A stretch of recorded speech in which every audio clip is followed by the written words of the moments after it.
Hello दोस्तों। आज हम जानेंगे चीन पाकिस्तान आर्थिक गलियारा के बारे में, जिसको हम चाइना पाकिस्तान इकोनॉमिक कॉरिडोर के नाम से जाना जाता है या जानते हैं हम। इसके डिटेल्स एनालिसिस करेंगे। तो पहले हम इसकी प्रस्तावना के बारे में जान लेते हैं। चीन और पाकिस्तान के बीच 2015 में शुरू हुआ चीन पाकिस्तान आर्थिक गलियारा, जिसको हम CPEC के नाम से जाने जाते हैं, ये केवल एक व्यापारिक परियोजना नहीं है, बल्कि 21वीं सदी के भू राजनीतिक समीकरणों का सबसे महत्वपूर्ण हिस्सा माना जाता है। यह परियोजना चीन के पश्चिमी प्रांत सिंगजियांग को पाकिस्तान के बलूचिस्तान प्रांत स्थित ग्वादर बंदरगाह से जोड़ती है। लगभग 62 बिलियन अमेरिकी डॉलर से अधिक की इस परियोजना को चीन की महत्वाकांक्षी, जिसको हम बेल्ट एंड रोड इनिशिएटिव व BRI का प्रमुख हिस्सा माना जाता है। उसके बाद हम जान लेते हैं इसके ऐतिहासिक पृष्ठभूमि के बारे में। पाकिस्तान और चीन के संबंध 1960 के दशक से ही मजबूत रहे थे।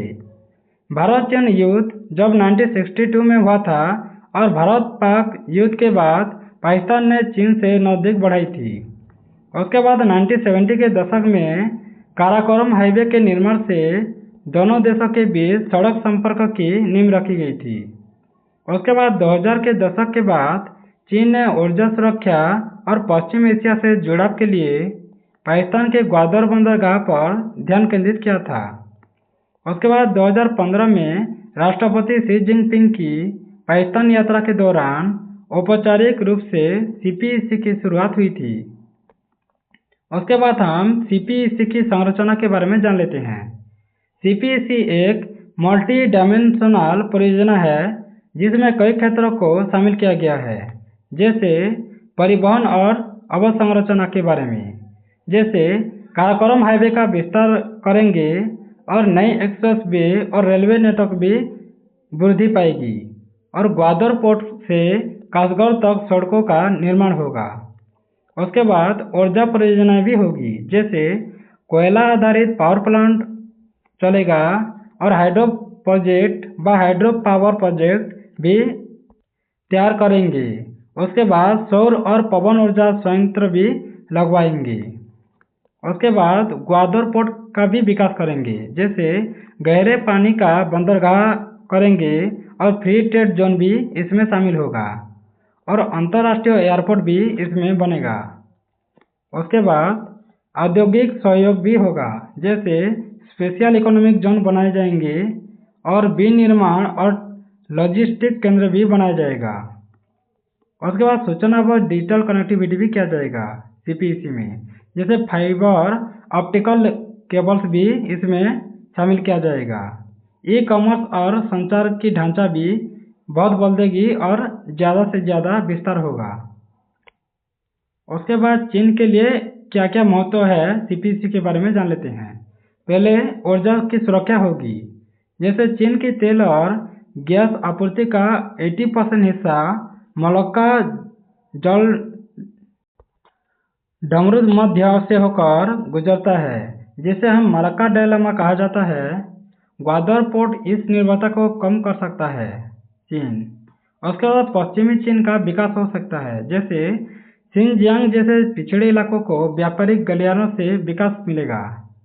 उसके बाद वैश्विक शांति संतुलन भी हो सकेगा, जैसे CPEC से चीन मध्य एशिया, पश्चिम एशिया और अफ्रीका तक सीधे पहुंच बना सकता है।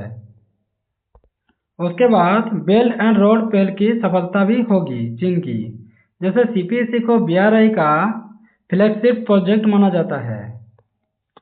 उसके बाद हम पाकिस्तान के लिए क्या क्या महत्व हो सकता है CPEC के बारे में हम जानते हैं, जैसे अवसंरचना का विकास हो सकता है, जैसे सड़कें, रेलवे और बिजली की भारी कमी को पूरा करने के अवसर खुल सकता है, जैसे सड़कों ज़्यादा बनेगी, रेलवे फास्ट होगा बनने में, और बिजली भी भारी कमी हो रहा है पाकिस्तान में, इसीलिए बिजली भी ज़्यादा होगी। उसके बाद ग्वादर का महत्व भी बढ़ जाएगा, जैसे कराची और पोर्ट कासिम के अलावा तीसरा बड़ा बंदरगाह भी बन जाएगा, जो पाकिस्तान को अंतर्राष्ट्रीय व्यापार हब बना सकता है। उसके बाद विदेशी निवेश भी आ सकता है, जैसे $62 बिलियन से अधिक का निवेश पाकिस्तान की अर्थव्यवस्था को गति दे सकता है। उसके बाद ऊर्जा संकट से राहत भी मिल सकता है। पाकिस्तान की ऊर्जा कमी को पूरा करने के लिए नए पावर प्रोजेक्ट चला रहा है, बात चल रही है। उसके बाद भू राजनीतिक महत्व के बारे में देखें तो पाकिस्तान का एशिया में रणनीतिक महत्व और भी बढ़ जाएगा। उसके बाद हम भारत पर क्या क्या प्रभाव पड़ सकता है उसके बारे में जान लेते हैं। पहले तो कश्मीर विवाद है। जैसे सीपीईसी का एक हिस्सा पाकिस्तान अधिकृत कश्मीर व पाक ऑक्युपाइड कश्मीर से गुजरता है, तो भारत इसे अपनी संप्रभुता पर हमला मानता है। उसके बाद रणनीतिक घेराबंदी भी हो सकता है। जैसे भारत के चारों ओर चीन की बढ़ती उपस्थिति में जैसे स्ट्रिंग ऑफ पर्ल्स स्ट्रेटेजी अपनाता है, इससे भारत को खतरा है। उसके बाद ग्वादर बनाम चाबहार पोर्ट। जैसे भारत ने ईरान के चाबहार पोर्ट को सीपीईसी का विकल्प बनाने का प्रयास किया था, अभी भी चल रहा है। उसके बाद सुरक्षा की चिंता भारत को। जैसे हिंद महासागर में चीन की मौजूदगी भारत की नौसैनिक रणनीति को चुनौती देती है। उसके बाद हम क्षेत्रीय और वैश्विक असर के बारे में थोड़ा जान लेते हैं।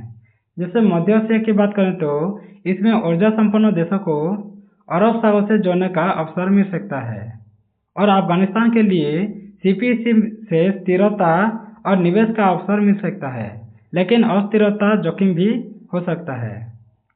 अमेरिका की बात करें तो इसे चीन के उदय और पाकिस्तान पर बढ़ते प्रभाव के रूप में देखता है।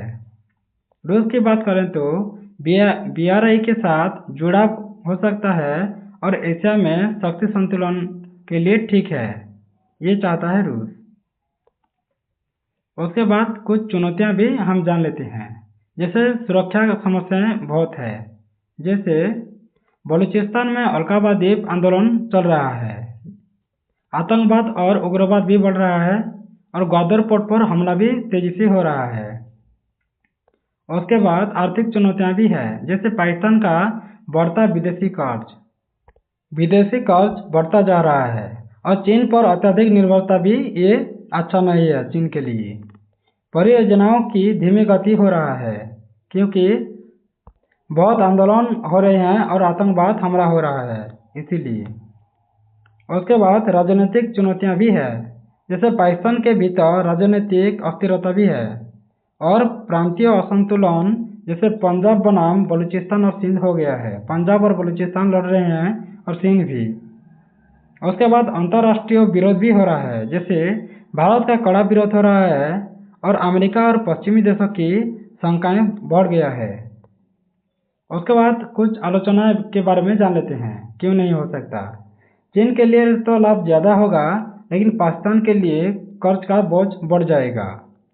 उसके बाद स्थानीय जनता को अपेक्षित रोजगार नहीं मिल सका है क्योंकि वहाँ पर चीन ही सभी काम कर रहा है और चीन के नागरिकों इसमें फायदा उठा रहे हैं। उसके बाद पर्यावरणीय नुकसान भी हो सकता है क्योंकि कोयला आधारित बिजली परियोजनाएं बहुत चल रहा है, तो इससे पर्यावरण का नुकसान होगा। और असमान विकास भी हो सकता है, असमान विकास। जैसे पाकिस्तान के छोटे प्रांतों को शिकायत है कि पंजाब को सबसे ज़्यादा लाभ हो रही है, बलूचिस्तान और सिंध के लिए कुछ भी लाभ नहीं हो रहा है। उसके बाद कुछ भविष्य की संभावनाएं देख लेते हैं। भविष्य में क्या क्या हो सकता है। अगर सफल रहा तो सीपीईसी पाकिस्तान एशिया का ट्रांजिट हब बन सकता है और चीन को पश्चिम एशिया और अफ्रीका तक सुरक्षित पहुंच मिल सकेगी। भारत चीन पाक संबंध पर इसका प्रभाव आने वाले दशक तक रहेगा, लेकिन वैश्विक भू राजनीति में सीपीईसी गेम चेंजर साबित हो सकता है। उसके बाद निष्कर्ष, सीपीईसी केवल एक आर्थिक गलियारा नहीं है, बल्कि एशिया की भू राजनीतिक का केंद्र बिंदु है। इसमें चीन को ऊर्जा सुरक्षा और वैश्विक विस्तार का अवसर मिल सकता है, और पाकिस्तान को अवसंरचना व निवेश भी मिल सकता है। लेकिन साथ ही इसके चलते भारत और अमेरिका को सुरक्षा व रणनीतिक चुनौतियां भी मिल सकती है। सीपीईसी की सफलता इस बात पर निर्भर करेगा कि पाकिस्तान कितनी हद तक अपने आंतरिक सुरक्षा को चुनौतियों को नियंत्रित कर सकता है और चीन किस हद तक साझेदारों को भिन्न भिन्न स्थिति बनाता है। अन्यथा यह परियोजना पाकिस्तान के लिए कर्ज के जाल या डेब्ट ट्रैप के रूप में फंस सकती है।